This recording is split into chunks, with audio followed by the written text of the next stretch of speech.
Então na sexta mensagem, ele vai dizer que agora ele vê Deus de pé. E ele vê Deus julgando. E quando nós falamos de julgamento, nós vamos lá no livro de Apocalipse, capítulo 21, capítulo 20, versículo 11, ele diz: então vi um grande trono branco, e o que estava sentado sobre ele, da presença dele fugiam a terra e o céu, e não se achou lugar para eles. E vi os mortos, grandes e pequenos, que estavam diante do trono. Ele está dizendo: olha, eu vi os grandes e pequenos, ou seja, eu vi aqueles que eram mais favorecidos e os que não eram. Eu vi a nação que era grande e a nação que era pequena. Eu vi aquele que tinha condição e o que não tinha. Eu vi todos diante desse trono e Deus julgando ele. E esse julgamento do trono branco será no final, quando Jesus julgar todas as coisas. Então o Senhor julgará todas as coisas, todas as obras que eu e você cometemos na nossa vida. Mas aquele que é salvo em Cristo Jesus, fica tranquilo, porque nesse julgamento eu e você não iremos passar, porque nós já estaremos com Cristo, estaremos salvos lá na glória. Louvado seja Deus.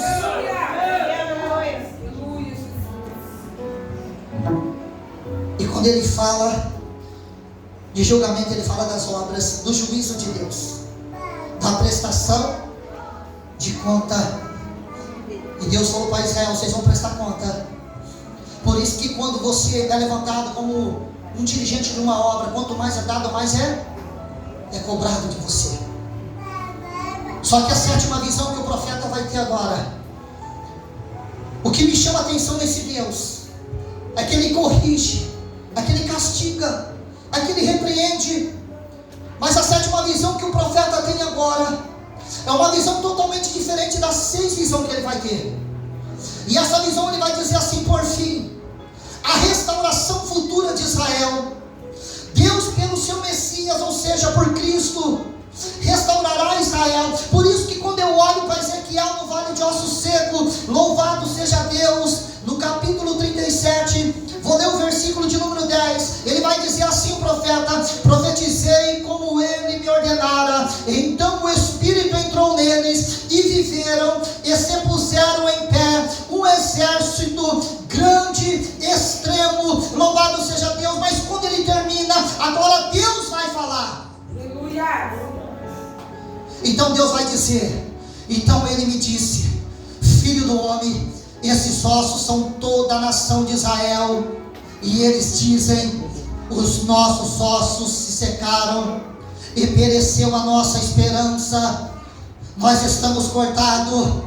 Mas Tiago capítulo 2 versículo 13, ele vai dizer que a nossa esperança é a vinda do Senhor Jesus Cristo, que a nossa esperança, ela foi pregada no madeiro, mas ao terceiro dia ela ressuscitou, está sentada à destra do Pai, e em breve buscará o teu povo. Louvado seja Deus. Aleluia. Glória a Deus. E é por isso que Jesus, em Lucas capítulo 19 versículo 10, ele olha para Israel e diz: mas esse também é filho de Abraão, porque eu vim buscar e salvar o que se havia perdido. Aleluia, glória a Deus. Ele está dizendo: olha, eu vim resgatar novamente o que estava perdido. Por isso que quando Jesus ele vai ser morto, irmãos, para que o cordeiro, para que o sacrifício fosse perfeito, o cordeiro ele é levado para fora do muro. Só que Deus ele tinha que purificar primeiro o seu povo. E de que maneira Deus purifica o seu povo, restaura o teu povo, sem o teu povo entender? Quando Jesus agora ele é açoitado dentro de Israel e o seu sangue é derramado, Deus estava dizendo: eu estou purificando novamente vocês, para que o sacrifício expiatório ele seja perfeito. Louvado seja Deus. Glória a Deus. Então o profeta Amós, ao ser enviado a Betel e a proclamar essa mensagem: arrependam ou pereçam, e ele vai ser de lá expulso, sendo expressamente proibido de ali profetizar. Jesus, certa feita, ele está em Nazaré, e ele está profetizando, ele está falando do amor de Deus, e eles vão dizer para ele: sai daqui que nós não queremos você aqui. Jesus vai ser expulso. Jesus parou por isso? Não. Jesus continuou o seu ministério. Então o profeta Isaías, no capítulo 53, versículo 1, ele vai dizer: quem deu crédito à nossa pregação? Quem creu na palavra do Senhor? Glória a Deus. Quem creu naquilo que o Senhor disse? Isso. Talvez você chegou aqui machucado, mas Ele é o bálsamo de Gileade, querido, nesta noite. Aleluia. Ele é aquele que levanta o que está caído, que dá força para quem não tem. Deus poderoso. Mas quem deu crédito à mensagem do Senhor? Jesus. Então nós vamos agora entender que enquanto Amós profetizava em Israel, Deus vai fazer algo contrário.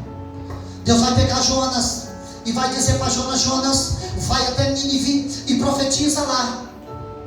E Jonas sabia da forma que eram os ninivitas, sabia como era o povo da Síria, mas mesmo assim Deus envia ele, e Deus vai converter pessoas que não sabiam discernir a mão direita da esquerda, que não conhecia Deus. Então o profeta Isaías, novamente no capítulo 65, versículo 1, ele vai dizer: fui buscado dos que não perguntavam por mim. Quem buscou o Senhor? Aquele que nunca perguntou, que não conhecia, que não sabia quem era ele. E quem era essas pessoas? Era eu e você nesta noite, e nós fomos achados por Ele nesta noite. Louvado seja Deus. Glória a Deus.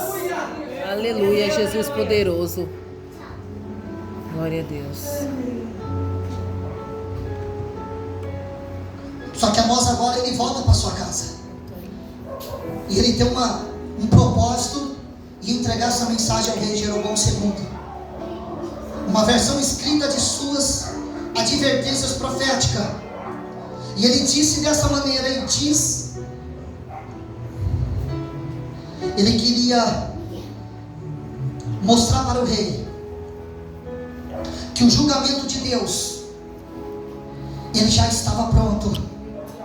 E ele estava dizendo para o povo: apressa-te a se arrepender e sair da idolatria, sair da imoralidade e da injustiça. Olha que interessante quando ele fala essas três coisas: idolatria, imoralidade e injustiça. Olha o que Pedro ele diz para aquele povo. Que povo que Pedro está pregando? Para o povo judeu. São batizados, são cheios do poder, e agora ele vai pregar para aquele povo. E ele vai dizer assim: arrependei-vos, pois, e convertei-vos, para que sejam apagados os vossos pecados. Quando eu falo que o pecado é apagado,